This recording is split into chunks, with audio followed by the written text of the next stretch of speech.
Hello everyone and welcome back to another action-packed, high-energy episode of Experience Kills, in which me, your host Ben, and my partner in crime, my ever-present, how can I put this? Person I couldn't do this without, Richard is with me as well. I am here. This is the first time we've done one since seeing each other in person. Does it feel different to you? It feels all the more intimate, shall we say, now that I know you cardinally. Okay. And we're back from our little summer vacation, and we're all kind of run down and sick, which is a brilliant place to be looking at video games. But I was fortunate enough to be able to take a look at Streets of Rogue on Nintendo Switch while on holiday, actually, which is the perfect use case of a game on Switch.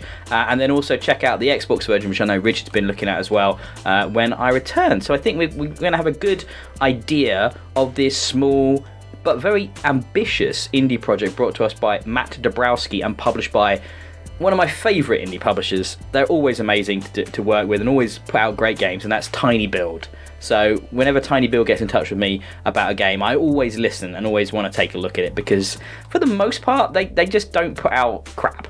It's always something innovative in some form, and I think Streets of Rogue certainly pushes the boundaries of kind of like a pixel art roguelite into interesting avenues. What did you think, Rich?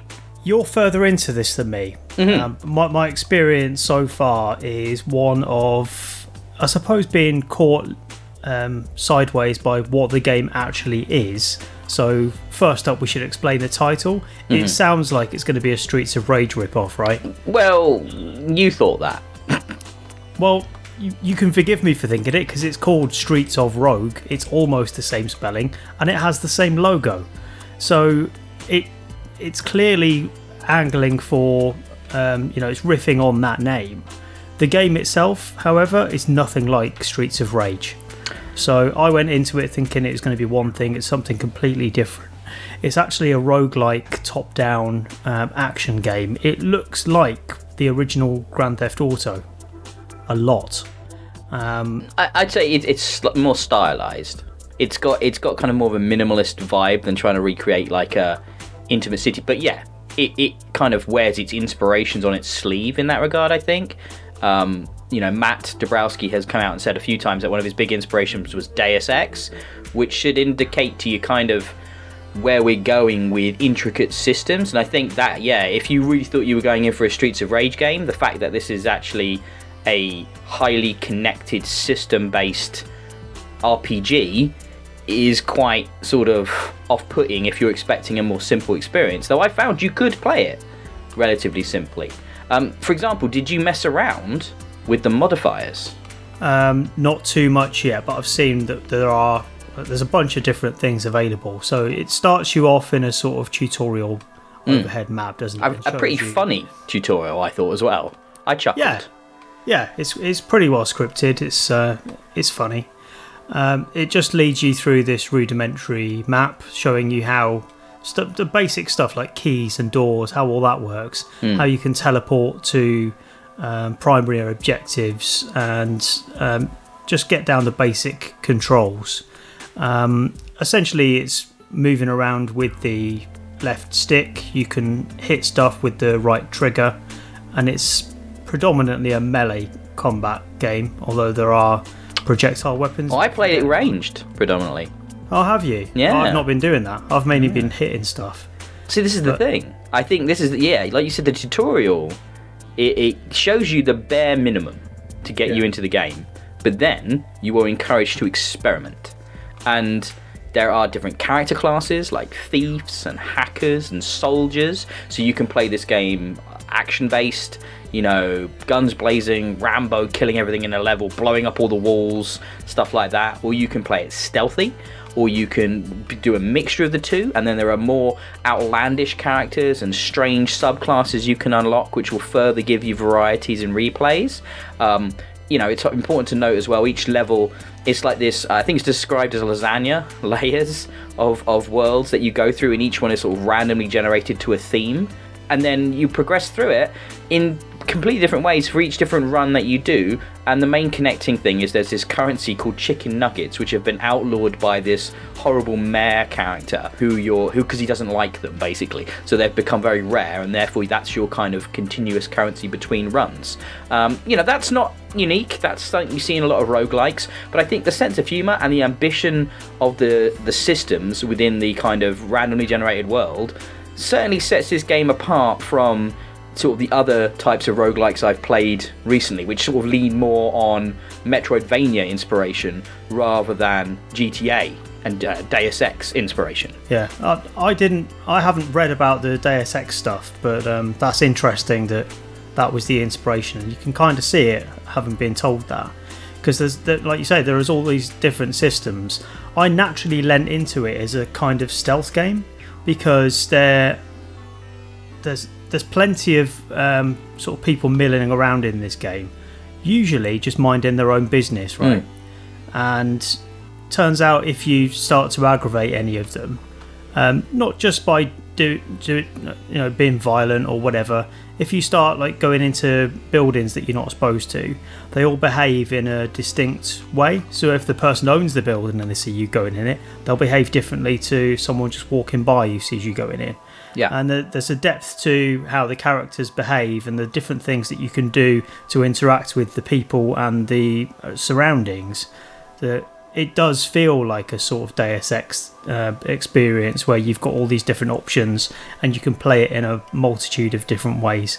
You do have to resort to all guns blazing, chucking grenades around, or getting a machine gun out occasionally, but I tried to play it just using fists and taking people out like quietly in dark alleys, so I didn't have to upset the rest of the populace of the game. But yeah, it's interesting that you can try it in those different ways, isn't it? Yeah, I think that's fascinating that you played it completely differently to how I predominantly played it. I think it's really the fun of it, actually, is how you can aggravate and break the systems, and like you were talking about, aggroing different NPCs in different ways and watching how their behaviour creates sort of emergent moments. And I think the style of the game, this top-down cartoony pixel art, really encourages you to have fun with it and to experiment. It doesn't feel serious, even though actually, if you thought about it, if it was a Deus Ex style presented to you in first-person shooter with high-resolution Unreal Engine 4 or whatever, you'd probably approach it really differently and slowly and carefully, but you don't have to. You can just break it and have fun with it, which I think is really cool and different. Yeah, and it just has these moments of surprise, doesn't it? There was this mission where I had to get 3 people in this building and take them out. And there's all sorts of different traps and setups around this building. So you've got like laser tripwires and flamethrowers, stuff like that. And I thought, right, how am I going to get into this? Do I have to go around the rest of the level first and build up my arsenal before I go in and take them all out? And then I thought, maybe I'll just tap on this window. And it ended up smashing a window. And instead of having to go through the building, all the fellas just came out and I took them out outside. And it's clever, isn't it? Stuff like that just works, and it's full of little surprises like that. It's cool. Just talking about different versions, I think definitely the game plays a little bit better on the home console than on the Switch, performance wise. But the sort of slowdown that I noticed a few times on Switch wasn't terrible. It didn't massively adversely affect the enjoyment of the game, and it's actually a pretty cool kind of game to play in handheld mode on the go, while the ever-present problem of ports onto Switch of text being difficult to read because it's so small is present. It's not impossible. There are actually at times quite a lot of menus to dig through in this game, inventories and stat screens and traits and upgrades, and there is a fair bit of complexity in there once you really start digging into what you can do within the systems and stuff like that. I have to say though, Rich, if you haven't had a chance to mess around with the modifiers, there's a lot of really fun, daft things you can do to customize your runs in really just cheat modes, basically.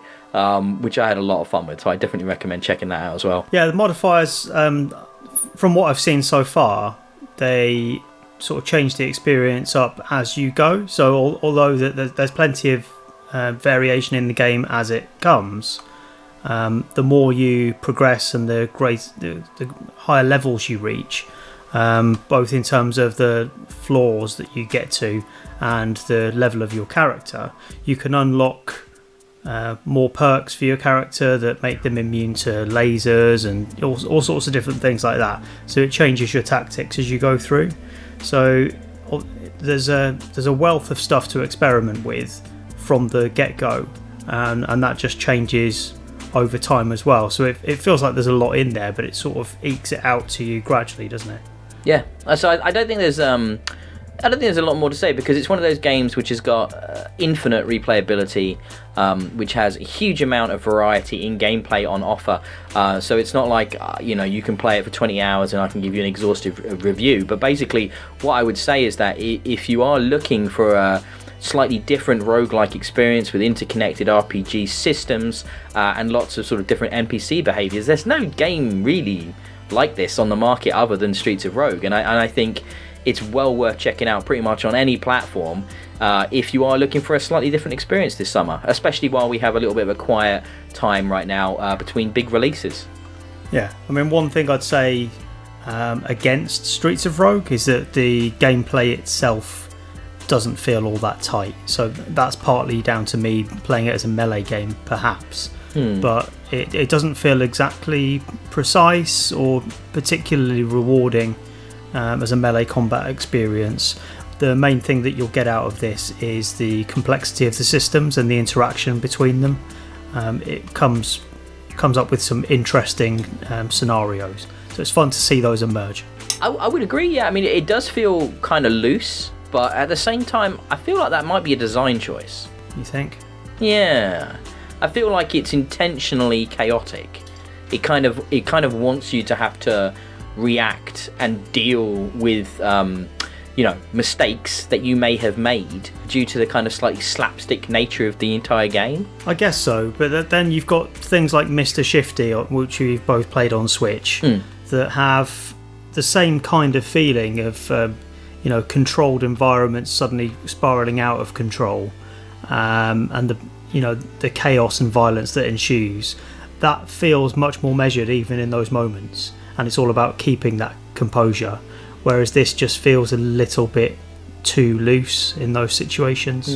I think the difference there is Mr. Shifty's a one-hit kill situation, so it's much more like a precise puzzle game than an action game, whereas this is actually very forgiving in the amount of damage you can take and the health pickups you find throughout the levels and stuff like that, especially early on. I'm sure things get more challenging as you progress through the levels, but yeah, I feel like it's actually intentionally wants you to F up and to just deal with it. But yeah, it's an interesting experience nonetheless. Yeah, really cool. Good music as well. Did you enjoy the music? I really liked it.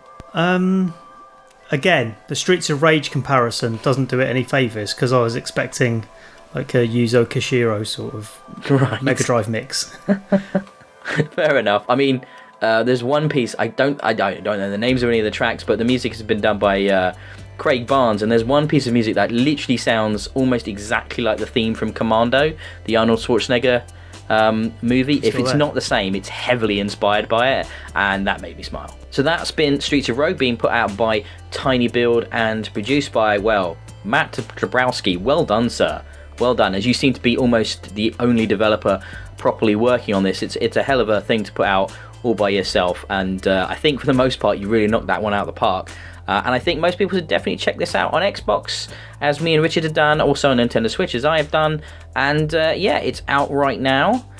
And I think that brings us to the end of another episode of Experience Kills. I have been Ben. You can find me at DIYE on Twitter.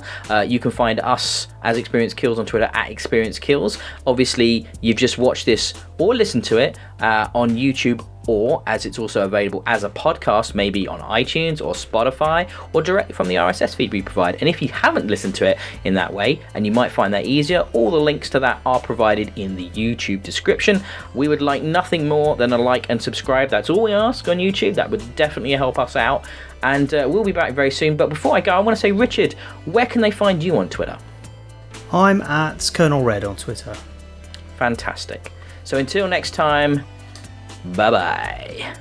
Bye.